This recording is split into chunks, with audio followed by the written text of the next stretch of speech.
নমস্কার, আমার চ্যানেলে সবাইকে স্বাগত জানাই।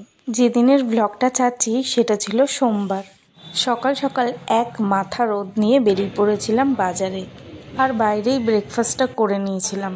আর এখানে ব্রেকফাস্ট মানেই ধোসা, ইডলি এইসবই পাওয়া যায়। বাজার করে এসেই পুজোটা দিয়ে নিয়েছিলাম আগে ভাগে।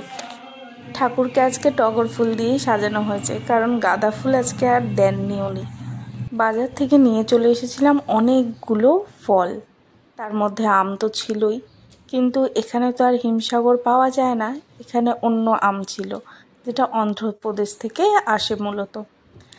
আম নিয়েছি, টুকটাক একটু আপেল, একটু লেবু, এগুলো নিয়েছিলাম। এই আমগুলো কিন্তু সাইজে অনেক বড় বড় হয় আর খেতে ভীষণ মিষ্টি। আর টুকটাক একটু সবজি বাজার এনেছিলাম, আর সাথে নিয়েছিলাম মাছটা একটু বেশি করেই আনি, যাতে দুদিন মোটামুটি হয়ে যায়।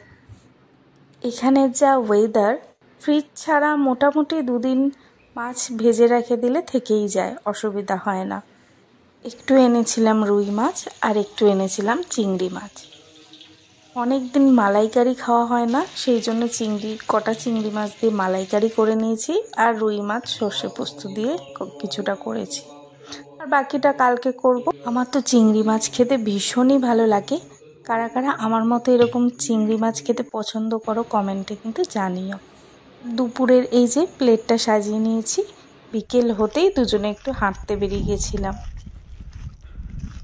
এরকম ছোট ছোট ভিডিওগুলো যদি তোমাদের ভালো লেগে থাকে, লাইক, কমেন্ট, শেয়ার, সাবস্ক্রাইব করে কিন্তু আমার পাশে থেকো।